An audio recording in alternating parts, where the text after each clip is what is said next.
Je vous ai pas raconté l'autre jour à la gare du Nord. Allez-y. Mais je revenais vers Bruxelles et je vais aux toilettes à la gare du Nord. C'était les trucs fermés, c'était pas les urinoirs, c'était les toilettes. Et là, qui il y sont les avait unes un à côté clochard, des il a dit t'arrêtes sur les rumeurs. je m'installe et j'entends de la toilette d'à côté quelqu'un qui me dit ça va. Et je dis oui. Et puis il dit tu viens d'arriver? Je dis oui, juste maintenant. Et tout se passe bien? Mais je dis oui, je vous remercie. Et puis j'entends le mec à côté qui dit je vais raccrocher parce qu'il y a un connard qui me répond dans la toilette. C'est un homme qui mange dans un restaurant et là il trouve dans son potage un poil de cul. Il fait un scandale, il appelle le serveur, il dit je ne paierai pas ma soupe. Voilà, le serveur va expliquer la situation au patron du restaurant. Le patron lui dit écoute, c'est pas la première fois que ce mec nous fait le coup, il va pas nous avoir à chaque fois avec ce coup-là. Tu n'as qu'à faire une chose, tu n'as qu'à suivre cet homme et voir ce qu'il fait après, une fois qu'il sera sorti du restaurant. Le serveur suit l'homme et voit l'homme un peu plus tard dans la nuit avec une prostituée. Et ils se dirigent vers un hôtel tous les deux. Le prostitué et le client. Le serveur ouvre la porte de la chambre dans laquelle se trouve le couple et voit l'homme en train de, on va dire, manger le derrière de cette charmante femme. Permettez. Et là, le serveur lui dit oui. Le serveur lui dit, et c'est là le mieux de l'histoire, je pense qu'il l'a loupé, c'est pour quelqu'un qui aime pas les poils. Et le mec répond, oui, mais que je trouve un spaghetti et je paye pas. Exactement. C'est la chute, bravo. Nicolas avait raison, vous la connaissiez. C'est un jeune marié qui vient de quitter son épouse pour aller faire une partie de pêche. Sur le bord de la rivière, il rencontre un de ses potes. Bah alors t'es pas avec ta femme, qu'est-ce que tu fous là? Bah tu sais bien comme j'aime la pêche. Tout de même t'aurais pu rester à la maison, consommer un peu ton mariage. Bah non, ma femme a une infection vaginale. On voit que tu t'es habitué à prononcer. Ma femme a une infection vaginale contagieuse depuis des années et personne n'arrive à la guérir. Donc je suis venu pêcher aujourd'hui. Ah d'accord, mais enfin elle aurait pu te faire une petite gâterie. Non. Elle a des abcès dentaires et un herpès qui court le long de sa bouche. Donc on va éviter le contact. Et avec les mains, elle peut rien faire avec les mains, une branlette, un truc. Ah non, elle a des mycoses sur la paume des deux mains. C'est contagieux également. T'aurais quand même pu l'amener avec toi, non? Impossible. Elle a un pied beau, on va pas mettre deux plombes à venir jusqu'à ici. Elle est donc restée à la maison. Excuse-moi mon pote, mais si vraiment elle a autant de problèmes, mais pourquoi l'as-tu épousée? Bah, quand elle chie, elle fait des vers énormes. Et tu sais combien j'aime la pêche. C'est 5 copains qui arrivent au péage à bord d'une Audi Quattro où ils sont contrôlés par un motard de la gendarmerie. Après les formalités d'usage, un dialogue s'installe entre le gendarme et le conducteur. Le gendarme est très sérieux, il dit vous êtes 5 dans une Audi Quattro, vous ne pouvez pas passer. Ou alors l'un de vous 5 doit sortir du véhicule. Le conducteur est étonné, il dit écoutez, le nom de la voiture n'a rien à voir avec le nombre d'occupants, nous avons le droit d'être 5 même dans une Audi Quattro. Pas question, vous êtes dans une Audi Quattro, vous devez être 4 occupants maximum. Si l'un de vous ne descend pas, je vous laisse pas passer. Je vous dis que le terme quattro, monsieur l'agent, a un rapport avec l'action, mais pas avec le moteur, mais pas avec le nombre de passagers. Non, franchement, je vous jure, monsieur l'agent, pas question, je vous laisse pas passer tant que l'un de vous ne descend pas de l'Audi Quattro. Le conducteur est excédé. Bon, écoutez, faites venir votre chef que je puisse régler le problème avec lui. Vous êtes un con, faites venir votre chef. Et les gendarmes disent c'est pas possible, il est occupé avec 2 connards dans une Fiat Uno. Tu connais l'histoire du point commun? Allez-y. C'est un mec, il est très timide, il va dans les surprises parties, comme on disait à l'époque et tout. Il est très timide, et il arrive jamais à conclure, jamais. Et alors il dit à son pote qui est mariole, il lui dit, mais comment on fait? Il dit, mais elles viennent pour ça, les filles, ici. Elles viennent pour ça, elles viennent pour se faire sauter. Alors il dit, ah bon. Il dit, mais comment on fait? Il dit, mais tu trouves un point commun, et tout de suite, ça marche. Alors il dit, ah bon. Alors la prochaine surprise partie, le samedi suivant, il arrive, il s'assoit à côté d'une fille, il dit, vous connaissez le Canada? Elle dit non, il dit, moi non plus, on baise. C'est une petite fille de 6 ans qui vient d'emménager dans une nouvelle maison. À côté se trouve un terrain vague où des ouvriers construisent une autre maison. La petite fille commence à aller voir de plus près ce qui se passe sur ce chantier. Après quelques jours, elle devient, comme ça, naturellement, la mascotte du projet et la mascotte de ce chantier. Le chef de chantier lui donne même des petites tâches à accomplir afin qu'elle participe.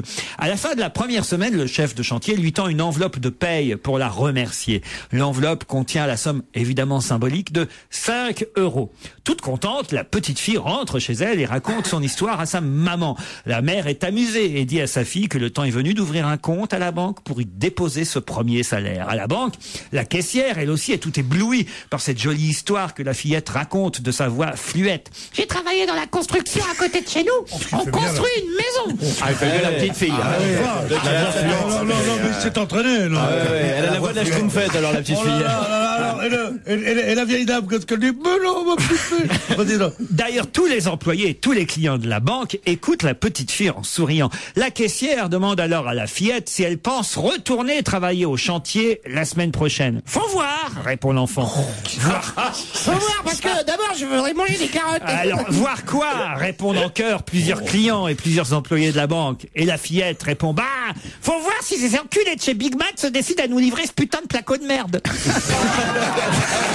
C'est un type qui est dans une Rolls-Royce et il s'arrête à un feu rouge.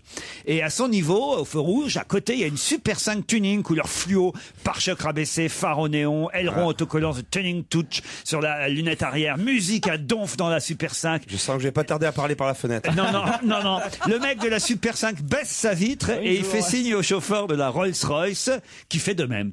Dites-moi, dans votre Rolls, là, vous avez un GPS? Oui. Moi aussi. Et dans votre Rolls, vous avez la télé? Oui. Ah bah moi aussi. Et dans votre Rolls, vous avez un frigo? Bah non, j'ai pas de frigo dans ma Rolls. Bah moi dans ma Super 5, j'en ai un. Et le conducteur de la Super 5 démarre à fond sur cette bonne parole. Le conducteur de la Rolls est très énervé. Il se rend alors chez le concessionnaire aussitôt et lui demande d'installer un frigo, même mieux un congélateur dans sa Rolls-Royce. Une fois le frigo et le congélateur installés, il se met en tête de retrouver le conducteur de la Super 5 dans tout Paris. Et évidemment, est à ce point transformé cette Super 5 qui retrouve la Super 5. Et après plusieurs jours de recherche, là, il se retrouve à côté de la voiture, dans une petite rue, il s'approche. Il voit que les vitres sont pleines de buée, les vitres de la Super 5. Donc, son propriétaire est là, à l'intérieur. Il frappe à la vitre. L'autre, dans sa voiture, nettoie un peu la buée avec sa main. Et il voit le conducteur de la Rolls-Royce lui faire signe de baisser la vitre. Enfoiré. C'est pour te dire que dans ma Rolls-Royce maintenant, moi aussi j'ai un frigo. Et pas seulement un frigo, un congélateur en plus. Putain, et c'est juste pour me dire ça que tu me déranges dans mon jacuzzi. Ce sont les 7 nains qui vont au Vatican. Vous connaissez ça? Non. Alors les 7 nains vont au Vatican et comme c'est quand même les 7 nains, ben, finalement on les laisse rencontrer le pape Benoît XVI en personne. Et c'est Grincheux qui est désigné porte-parole du groupe. Grincheux, mon fils, dit le pape, que puis-je faire pour toi? Grincheux demande, excusez-moi votre honneur, mais est-ce qu'il y a des bonnes sœurs naines à Rome? Le pape est surpris par cette question étrange, réfléchit un instant et répond non, Grincheux, il n'y a pas de bonnes sœurs naines à Rome. À ce moment, on entend quelques nains qui ricanent doucement. Grincheux se retourne et son regard cinglant les ramène au silence. Il se tourne à nouveau vers le pape et lui dit, alors dites-moi, votre excellence, y a-t-il des bonnes sœurs naines en Europe? Le pape, perplexe, réfléchit à nouveau et dit non, Grincheux, il n'y a pas de bonne sœur naine en Europe non plus. Cette fois, les autres nains se mettent à rire bien fort. À nouveau, Grincheux les réduit au silence, se retourne vers le pape et dit, monsieur le pape, y a-t-il au moins une bonne sœur naine quelque part sur Terre? Monsieur le pape. Monsieur le pape. Il parle comme ça, Grincheux. Il est pieds noirs, ça. Le pape est désarçonné par cette question et répond, je suis désolé, mon fils, il n'existe pas une seule bonne sœur naine sur toute la Terre. Et là, les autres nains éclatent de rire, se roulent par terre, les larmes de l'hilarité leur montent aux yeux et ils commencent à chanter Grincheux a baisé un pingouin, Grincheux a baisé un pingouin. Bon, elle est pas mal, nouvelle. On prend. C'est 4 dames qui parlent de leur progéniture, de leur enfance, sont 4 jeunes mamans même. Alors la première dit « Mon fils est tellement précoce, il a su marcher à 9 mois. » La deuxième surenchérit « Le mien il est tellement précoce qu'il avait toutes ses dents à 7 mois. » La troisième, très fière, dit « Mon petit chou, moi, il parlait mais parfaitement à 1 an et demi. Et la quatrième dit, le mien est encore plus précoce, il est mort la semaine dernière. C'est un petit vieux qui voit un gars en train de pêcher tranquillement au bord de l'eau. Alors le type qui est là au bord de l'eau en train de pêcher peinard sans la présence de quelqu'un derrière lui, il se retourne vers le petit vieux et il lui dit qu'est-ce qu'il y a? Le petit vieux fait alors on pêche? Bah oui, vous voyez, ça me détend un peu. Le petit vieux fait demi-tour, s'éloigne. Au bout d'un moment, le pêcheur entend à nouveau derrière lui alors on pêche? Bah oui, ça me change du stress de la vie parisienne, vous voyez, oui, je pêche. Le petit vieux fait demi-tour et s'éloigne. Une demi-heure plus tard, le gars qui pêche entend à nouveau derrière lui le même petit vieux. Alors, on pêche? Le pêcheur craque, il éclaire 3 fois que vous me faites chier. Oui, je pêche et je veux être tranquille, merde. Puis il plie ses affaires de pêche, il enfourche son vélo, le pêcheur, et il attaque la grande côte qui mène jusqu'au village sur la colline où il est en vacances. Il va essayer de trouver un autre coin. Puis arrivé en haut de la côte, alors qu'il est déjà en nage sous l'effort et ta bicyclette, il se retourne pour voir le chemin parcouru et il aperçoit en bas de la côte le petit vieux qui est en train de lui faire des grands signes. Il se dit merde, j'ai dû oublier un truc. Il redescend évidemment avec son vélo. Il arrive en bas et l'autre lui fait alors on fait du vélo.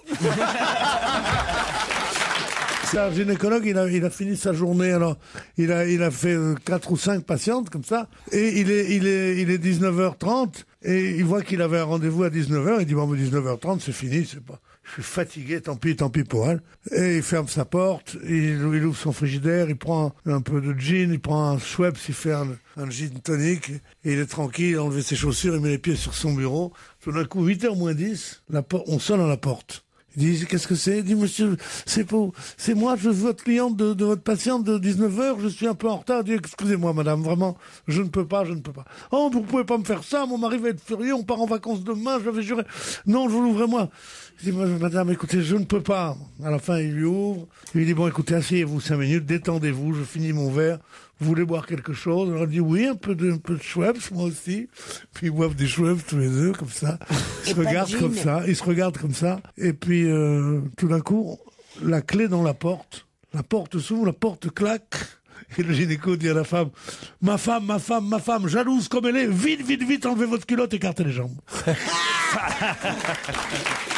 C'est Nicolas Sarkozy qui veut connaître la différence exacte entre la DST, le GIGN et la police nationale, savoir lequel de ces policiers des barbouzes applique le mieux ces consignes.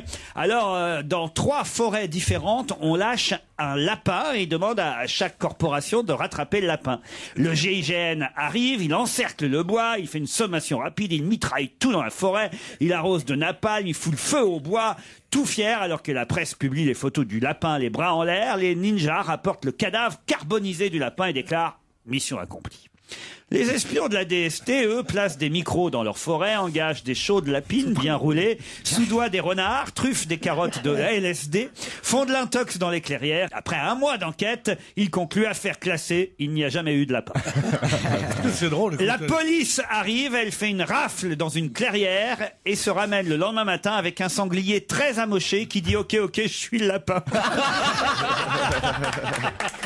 Elle est formidable, cette histoire. C'est Pierre Bénichou qui se promène et qui tout à coup il aperçoit une grenouille.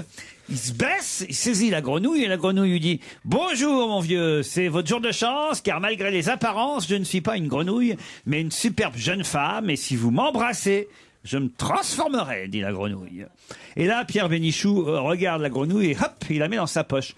La grenouille, alors, s'étouffe, s'époumonne. Non mais vous n'avez pas compris, je vous disais que si vous m'embrassiez, je me transformerais en une magnifique jeune femme. Et Pierre lui dit, à mon âge, on préfère avoir une grenouille qui parle.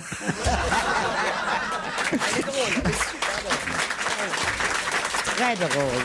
C'est un homme qui va au cinéma, qui remarque que le spectateur devant lui est accompagné de son chien. Ce chien regarde le film.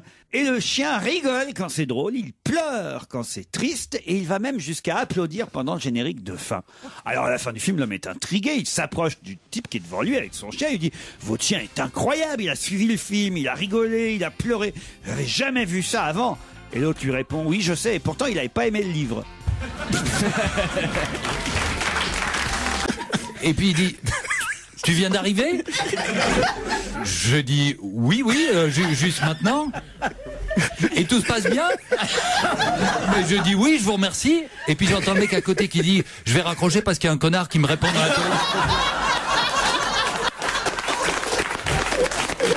Je vous ai pas raconté l'autre jour à la gare du Nord. Allez-y. Mais je revenais vers Bruxelles et je vais aux toilettes à la gare du Nord. C'était les trucs fermés, c'était pas les urinoirs, c'était les toilettes. Et là, qui il y sont les avait unes un à côté clochard, de il a dit t'arrêtes sur les rumeurs. je m'installe et j'entends de la toilette d'à côté quelqu'un qui me dit ça va et je dis oui. Une chose, tu n'as qu'à suivre cet homme et voir ce qu'il fait après, une fois qu'il sera sorti du restaurant. Le serveur suit l'homme et voit l'homme un peu plus tard dans la nuit avec une prostituée. Et ils se dirigent vers un hôtel tous les deux. Le prostitué et le client. Le serveur ouvre la porte de la chambre dans laquelle se trouve le couple et voit l'homme en train de, on va dire, manger le derrière de cette charmante femme. Permettez. Et là, le serveur lui dit oui. Le serveur lui dit, et c'est là le mieux de l'histoire, je pense qu'il l'a loupé, c'est pour quelqu'un qui aime pas les poils. Et le mec répond, oui, mais que je trouve un spaghetti et je paye pas. Exact. C'est un homme qui mange dans un restaurant et là, il trouve dans son potage un poil de cul. Il fait un scandale, il appelle le serveur, il dit je ne paierai pas ma soupe. Voilà, le serveur va expliquer la situation au patron du restaurant. Le patron lui dit écoute, c'est pas la première fois que ce mec nous fait le coup, il va pas nous avoir à chaque fois avec ce coup-là. Tu n'as qu'à faire